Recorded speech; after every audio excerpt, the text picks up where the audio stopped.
Fatihah terakhir kita khususkan untuk almarhum walmarhumah, para pejuang kita, para pahlawan kita yang sudah menjadi syuhada dalam rangka merebut kemerdekaan, juga mempertahankan kemerdekaan. Juga para pemimpin kita yang sudah Allah wafatkan, mudah-mudahan almarhum walmarhumah, para pahlawan bangsa ini dijadikan oleh Allah Subhanahu wa taala sebagai syuhada di jalan Allah Subhanahu wa taala. Mudah-mudahan seluruh pahlawan kita yang muslimin muslimat diterima iman Islamnya, diampunkan segala dosanya, dan juga ditempatkan di tempat yang mulia di sisi Allah Subhanahu wa taala. Karena tempat yang kita duduki, tanah yang kita singgahi hari ini adalah syariatnya adalah berkat pengorbanan darah dan nyawa para syuhada kita dalam rangka merebut dan mempertahankan kemerdekaan. Dan juga mudah-mudahan wasilah suratul Fatihah kita mohon kepada Allah Subhanahu wa taala, mudah-mudahan para pemimpin kita yang sedang berkuasa di hari ini senantiasa diberikan hidayah oleh Allah Subhanahu wa taala, sehingga dalam memimpin kita senantiasa di jalan Allah Subhanahu wa taala. Yang salah segera diingatkan oleh Allah, segera diberikan taubat oleh Allah Subhanahu wa taala. Dan juga mudah-mudahan juga kita sebagai rakyat Indonesia dalam rangka mengisi kemerdekaan ini senantiasa dalam lindungan dan tuntunan dari Allah Subhanahu wa taala, sehingga menjadi rakyat yang baik, rakyat yang taat kepada Allah dan kepada ulil amrinya. Amin ya Allah ya rabbal alamin. Ala hadhihi niyyah wa fi kulli niyatin salihah biridha'illahi ta'ala bi syafa'ati Rasulillah sallallahu alaihi wasallam wa barakati ummil Qur'an syayyidillahi lana wa lahumul Fatihah. A'udzu billahi minasy syaithanir rajim. Bismillahirrahmanirrahim. Alhamdulillahi rabbil alamin. Ar-Rahmanir Rahim. Maliki yaumiddin. Iyyaka na'budu wa iyyaka nasta'in. Ihdinas siratal mustaqim. Siratal ladzina an'amta 'alaihim ghairil maghdubi 'alaihim waladdallin. Rabbighfir lana wa liwalidina. Bismillah.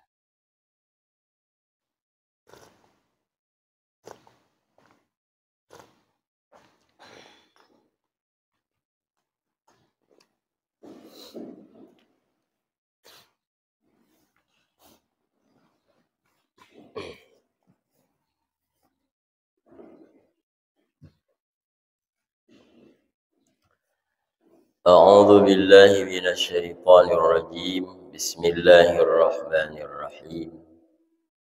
Alhamdulillahi rabbil alamin wa bihi nasta'inu ala umuri dunya waddin. Wassalatu wassalamu ala asyrafil anbiya'i wal mursalin wa ala alihi wa sahbihi ajma'in, amma ba'du. Faqad qala Allah ta'ala fi muhkami kitabih. A'udzu billahi samiil 'aliim minasy syaithaanir rajiim.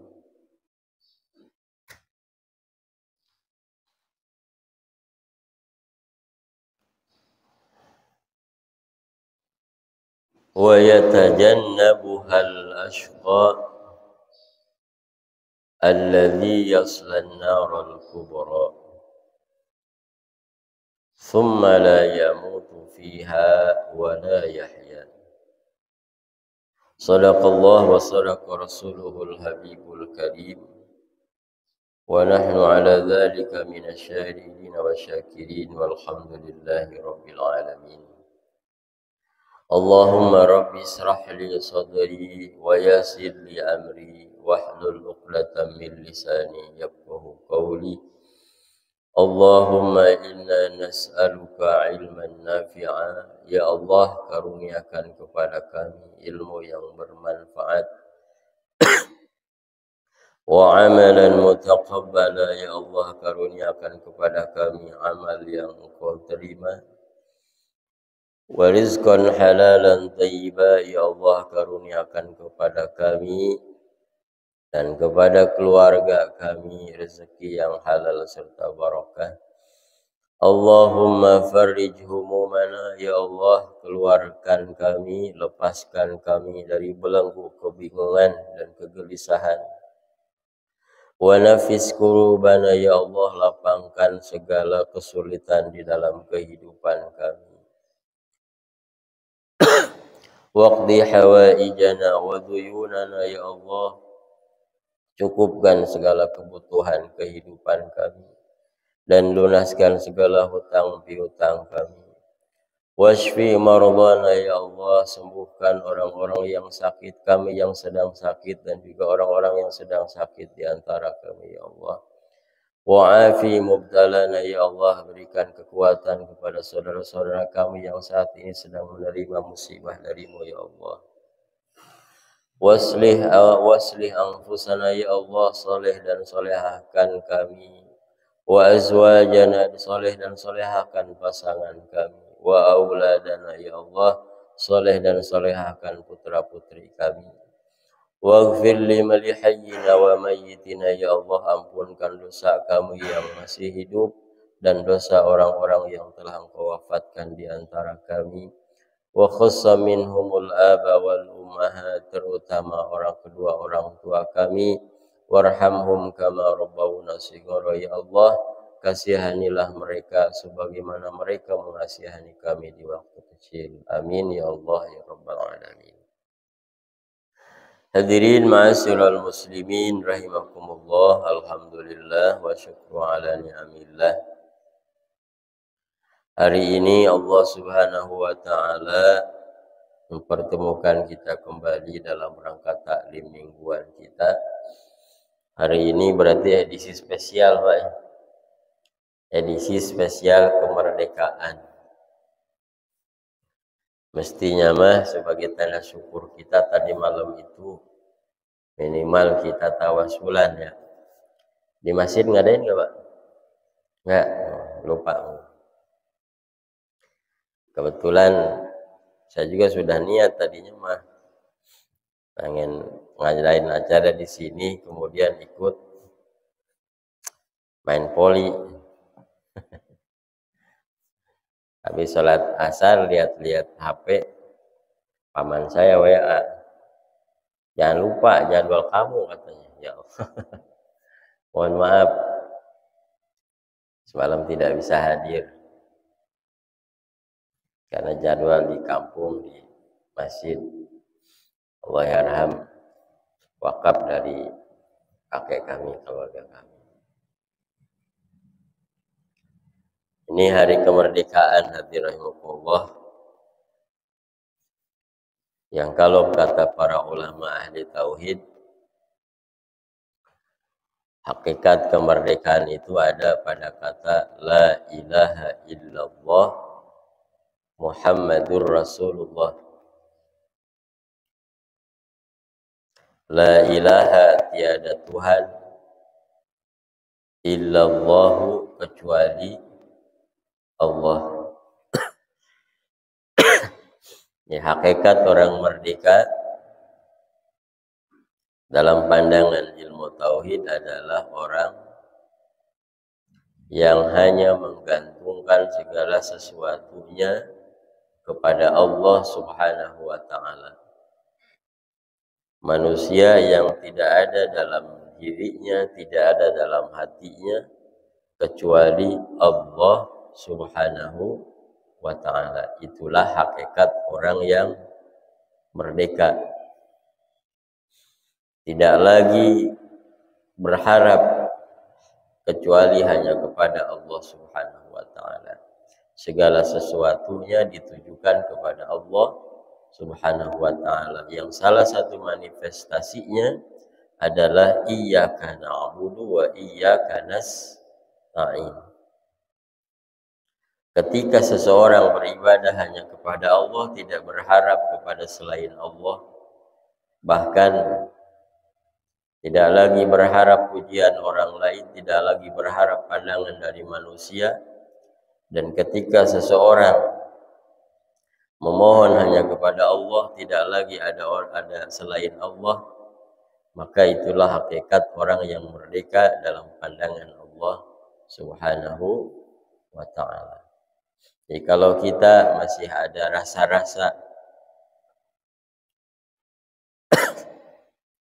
ketergantungan kepada selain Allah, berarti kita belum merdeka. Na'udzubillahi min dzalik.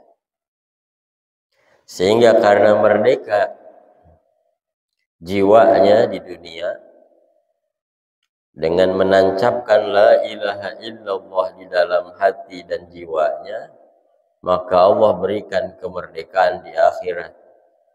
Apa kemerdekaan di akhirat? Man qala la ilaha illallah dakhalal jannah. Kemerdekaan di akhirat adalah dibebaskannya kita daripada nerakanya Allah, dimasukkan ke dalam surganya Allah. Itu merdeka baru.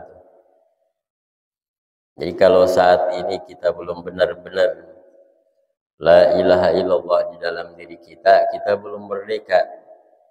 Maka kalau di dunia belum merdeka, berarti di akhirat pun belum bisa memastikan diri kita merdeka daripada siksa api neraka. Na'udzubillahi min dzalik. Mudah-mudahan lahir batin kita dimerdekakan oleh Allah Subhanahu wa taala. Amin ya Allah ya rabbal alamin. Atau kalaupun misal di dunia belum merdeka sepenuhnya, mudah-mudahan di akhirat mah Allah merdekakan kita. Kalau di dunia ternyata ya susah merdekanya, Pak. Apa-apa bayar. Sekarang jangankan apa-apa, nyanyi aja katanya bayar, Pak.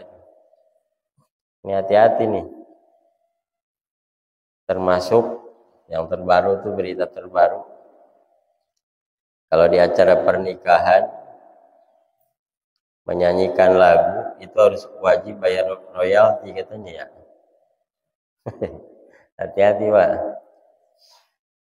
Nanti hajatannya nggak dapat seberapa, bayar royaltinya miliaran kan. Repot urusannya. Apa-apa jadi pajakin sekarang. Hati-hati. Ya Pak Haji. Sholawatan aja berarti. Tapi hati-hati juga kalau sholawatannya dinyanyiin Nisa Sabian, ya berabe juga tuh. Terus bayar royalti. Itulah kemerdekaan. Sekali lagi mudah-mudahan Allah merdekakan diri, hati dan jiwa kita dengan la ilaha illallah yang sebenar-benarnya di dunia, menggantungkan segala sesuatu hanya kepada Allah Subhanahu wa taala. Tidak ada lagi yang berpengaruh dalam hidup kita kecuali Allah. Semoga Allah merdekakan kita di akhirat dengan dibebaskan dari siksa api neraka. Amin ya Allah ya rabbal alamin. Salawat ma'asalam mudah-mudahan dilimpahkan atas habibana wa nabiyana wa maulana Muhammad sallallahu alaihi wa alihi wasallam. Kita sampai pada surah Al-A'la ayat kemarin itu terakhir ayat 13 kalau saya tidak salah. Bentar.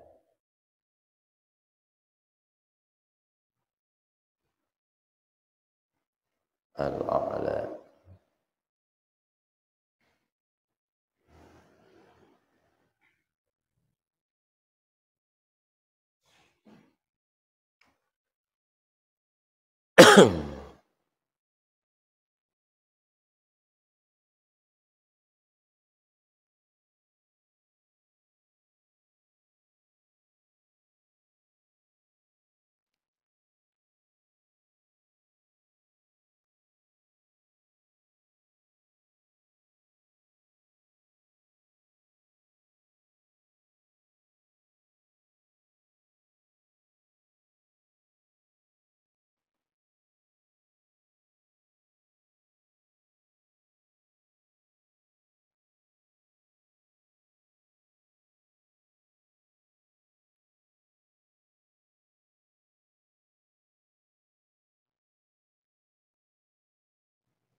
Nah, sampai pada ayat wa yatajannabuhal ashqa ay wa yatajannabuha akan menjauhkan Allah Subhanahu wa taala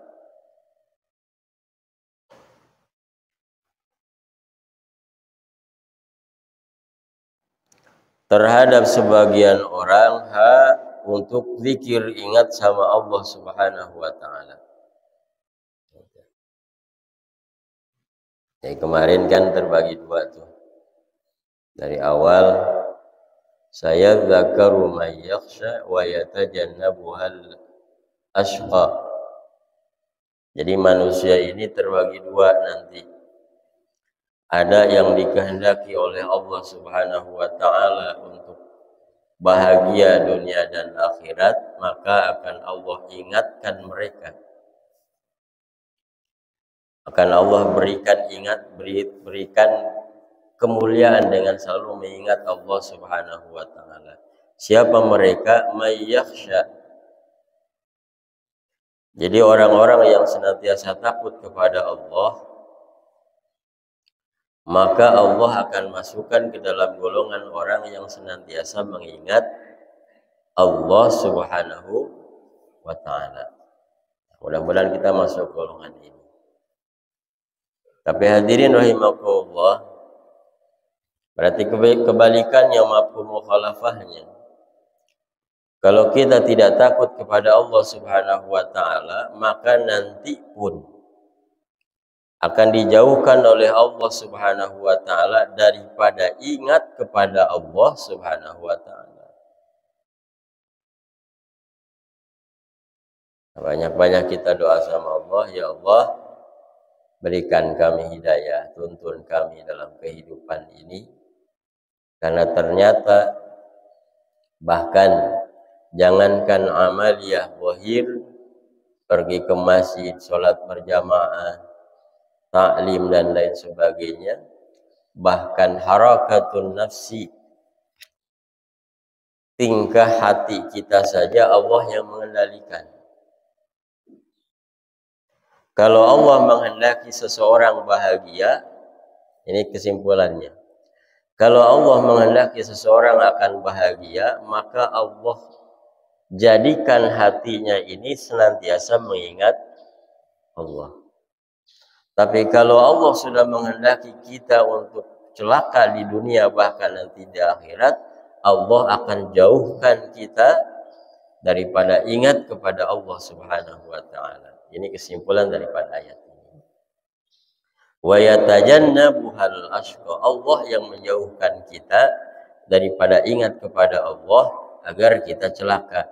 Atau bisa dibalik, kalau Allah menghendaki kecelakaan terhadap kita, maka Allah akan menjauhkan diri kita. Allah akan menjauhkan hati kita daripada ingat kepada Allah Subhanahu wa taala. Ayyatrukuha janiban la yaltafit ilaiha. Allah akan jadikan kita meninggalkan jauh daripada ingat kepada Allah, wala yaltafit ilaiha, bahkan menoleh pun tidak. Bahasanya begitu.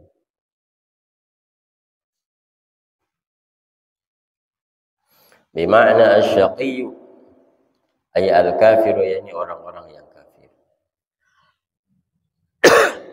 Dan orang-orang yang celaka ini alladzi yaslan narul kubra, yang kemudian Allah Subhanahu wa taala akan memasukkan mereka ke dalam neraka yang besar. Narul kubra. Kalau ada narul kubra berarti ada narus sughra. Kalau ada neraka yang besar berarti ada neraka yang kecil. Sama seperti kiamat. Kiamat sughra, kiamat kubra. Apa itu neraka kubra? Hiya narul akhirah, yakni neraka di akhirat nanti. Jadi kesimpulannya begini kalau kita runtut. Kalau Allah menghendaki kita celaka, Allah jauhkan hati kita dari ingat kepada Allah.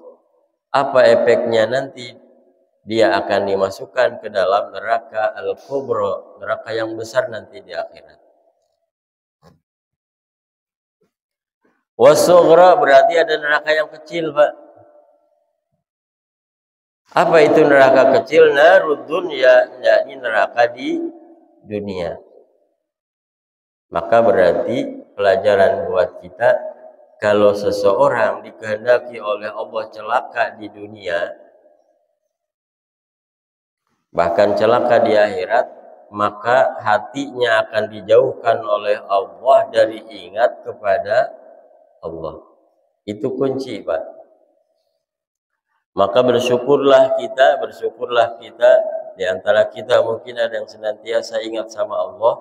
Mudah-mudahan itu tanda Allah akan menyelamatkan kita.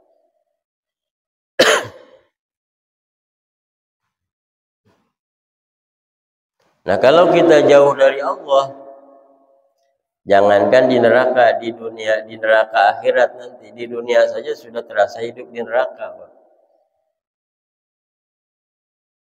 Hidup serba sulit, hidup serba susah, dan lain sebagainya.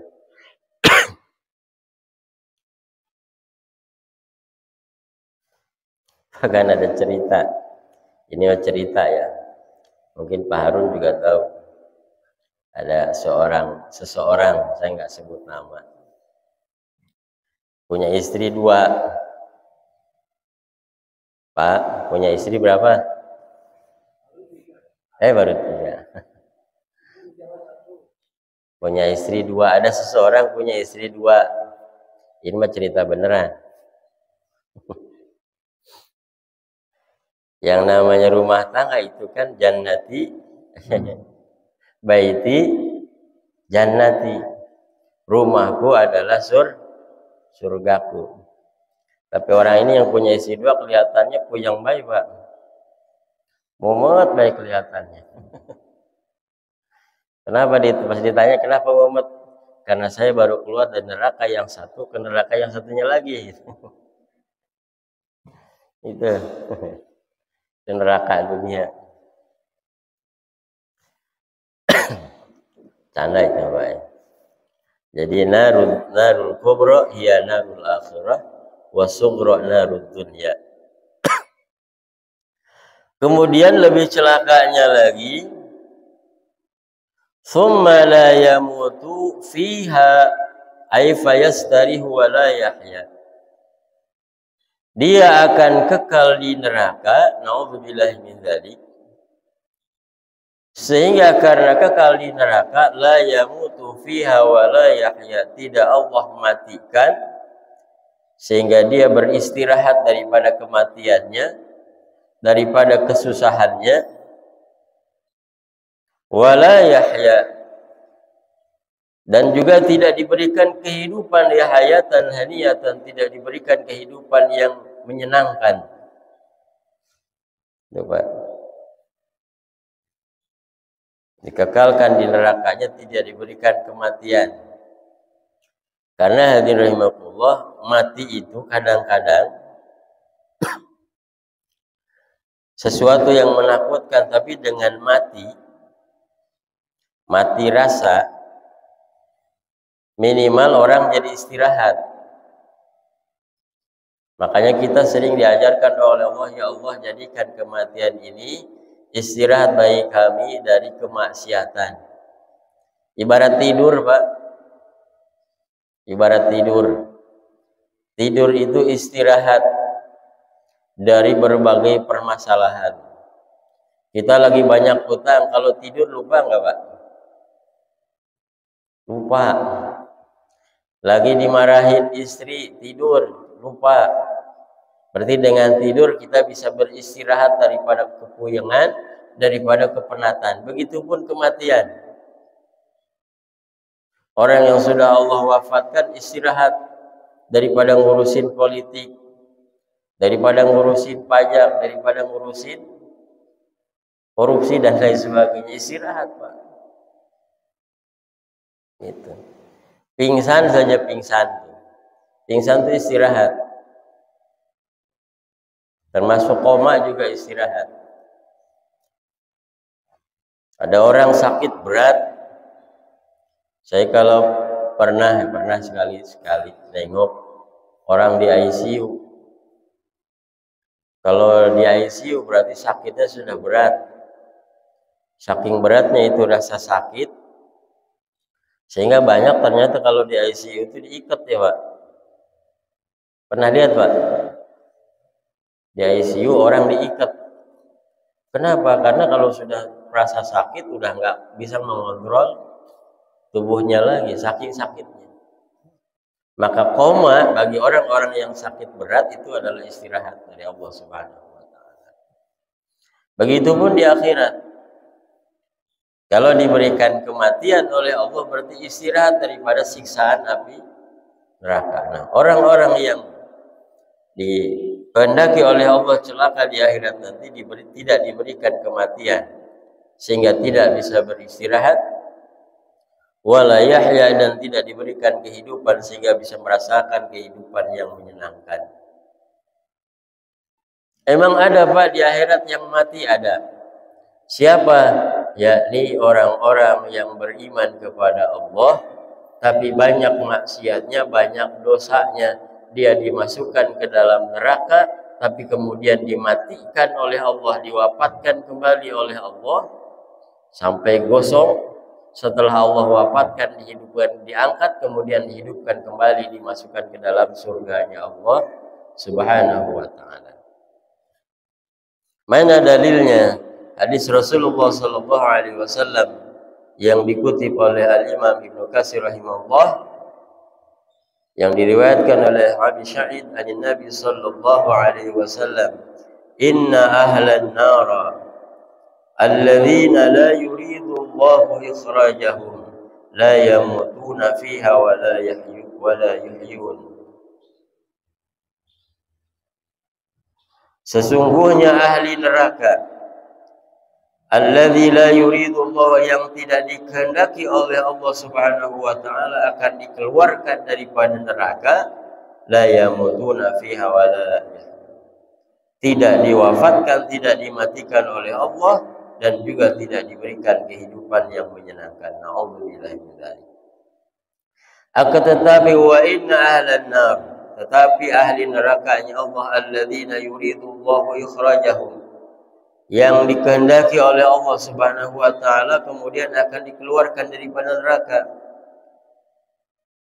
yumituhum fiha imatatan, maka akan diberikan kematian oleh Allah dengan kematian yang sebenar-benarnya. Bahkan sampai dijadikan di sini arang oleh Allah Subhanahu wa taala, summa yukhrijuna sabaira fayulquna ala anharil jannah. Kemudian mereka, golongan orang-orang ini, orang-orang beriman tapi dia pernah melakukan dosa kepada Allah dan tidak sempat bertaubat kepada Allah, maka dia akan dikeluarkan dari neraka, dilemparkan atau dimasukkan ke dalam sungai-sungai yang berada di surganya Allah Subhanahu wa taala. Nah, hadirin rahimakumullah, ya minimal atau kalau kita tidak bisa langsung masuk surganya Allah,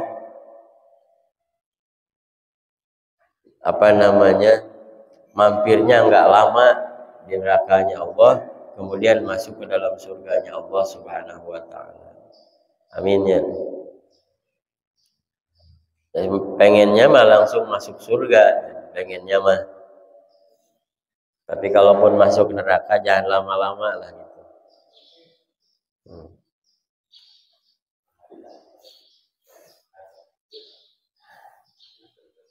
Qad aflaha man tazakka, maka nyata berbahagia, yakni bergembira, man tazakka, orang-orang yang hatinya dibersihkan oleh Allah Subhanahu wa taala.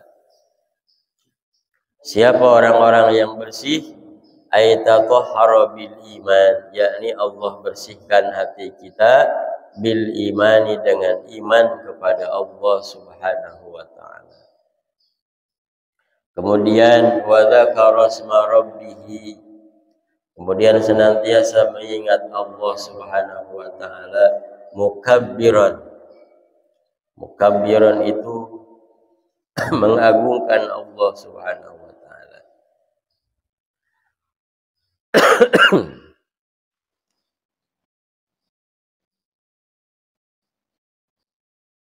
Ay tahara nafsahu min al-akhlaqir radhilah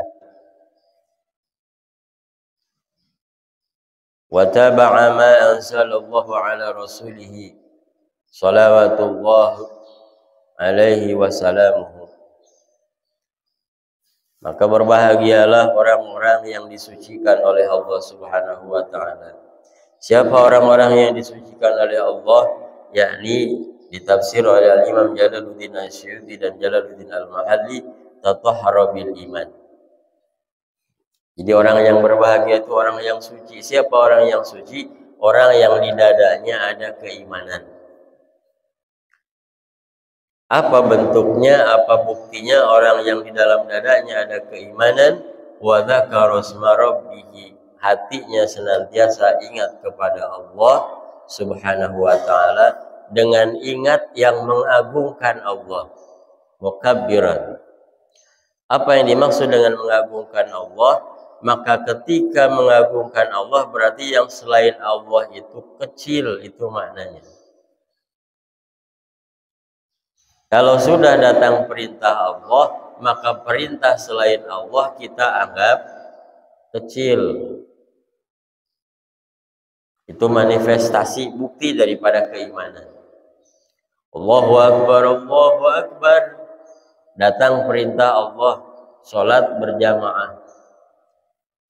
Ada WA, Pak, segera upacara. Saya harus upacara ini, Pak. Tapi ini tanggung ini. Kalau nggak selesai nanti bolak-balik lagi. Mana yang didahulukan? Perintah Allah. Itu maksudnya. Tapi harus lihat situasi dan kondisi, Pak. Situasi dan kondisi juga. Mukabirun maksudnya itu.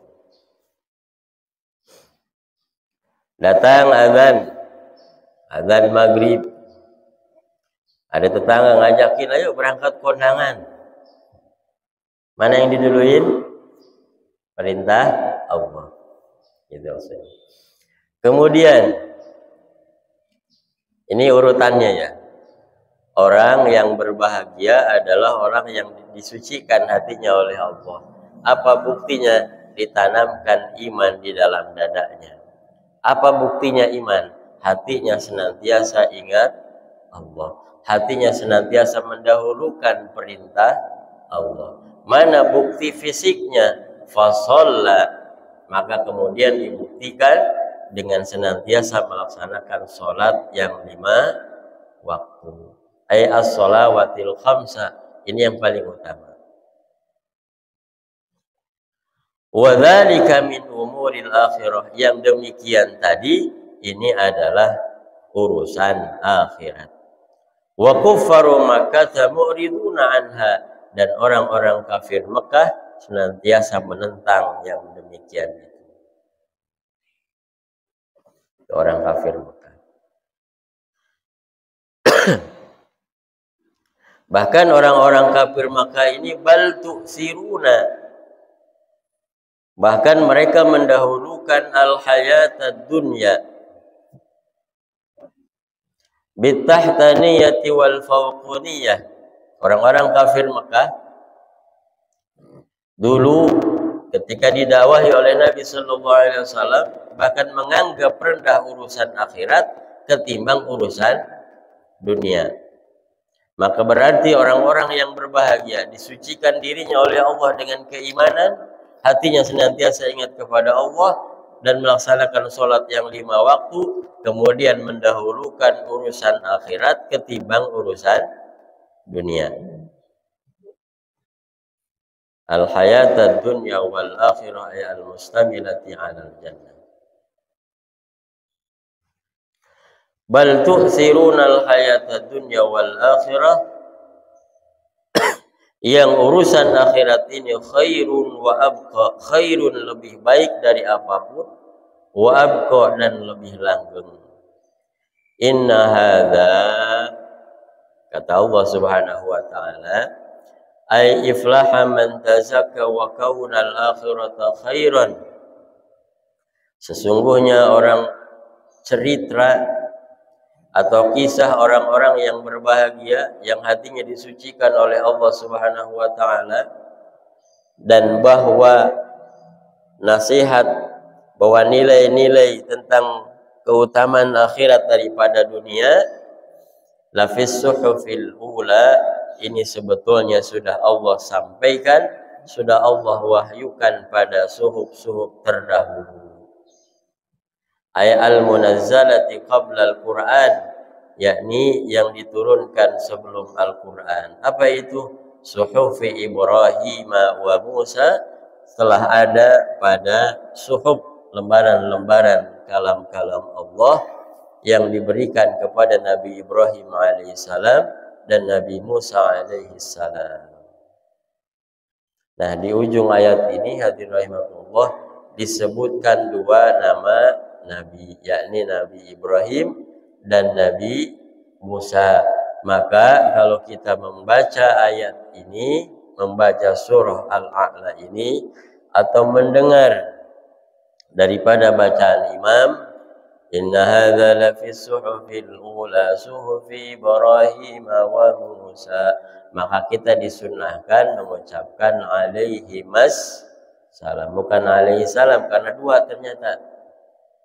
Alaihi ma teruntuk Nabi Ibrahim dan Nabi Musa, assalamu keselamatan. Subhanallah. Demikian hadirin rahimakumullah akhir daripada surah Al-A'la ini. Yang intinya bahwa Allah Subhanahu wa taala ketika menghendaki seseorang bahagia dunia dan akhirat, maka Allah akan senantiasa mengingatkan hatinya dengan nilai-nilai Al-Quran. Tetapi kalau Allah menghendaki seseorang celaka dunia dan akhiratnya, maka Allah jauhkan kita daripada ingat kepada Allah Subhanahu wa ta'ala. Kemudian di akhir Allah sampaikan bahwa orang yang akan berbahagia di dunia dan di akhirat adalah tanda-tandanya. Pertama, dibersihkan, disucikan jiwanya. Dengan apa dia disucikan? Dengan ditanamkan keimanan dalam diri dan jiwanya. Kemudian tersembul daripada bukti keimanannya, hatinya senantiasa menyebut nama Allah Subhanahu wa ta'ala, seraya mengagungkan Allah dan menganggap selain Allah adalah hal-hal kecil. Kemudian dimanifestasikan dalam amaliyah zahirnya dengan melaksanakan sholat yang 5 waktu, kemudian senantiasa mendahulukan urusan akhirat ketimbang urusan dunia. Mudah-mudahan hadirin rahimakumullah, Allah tuntun hati kita, Allah tuntun jiwa kita, Allah tuntun hati dan jiwa anak-anak kita, putra-putri kita, pasangan kita, senantiasa ingat kepada Allah, senantiasa tidak pernah meninggalkan sholat yang 5 waktu, dan senantiasa kita mendahulukan urusan akhirat, sehingga mudah-mudahan cita-cita kita, harapan kita, harapan terbesar kita, bahagia dunia dan di akhirat dikabulkan oleh Allah Subhanahu wa ta'ala. Amin ya Allah ya Rabbal alamin. Sehingga kita menjadi manusia yang merdeka di dunia, merdeka di akhirat. Amin ya Allah ya Rabbal alamin. Subhanakallahumma bihamdika asyhadu an la ilaha illa anta astaghfiruka wa atubu ilaik. Usikum wa nafsi bittaqwallah. Assalamualaikum warahmatullahi wabarakatuh.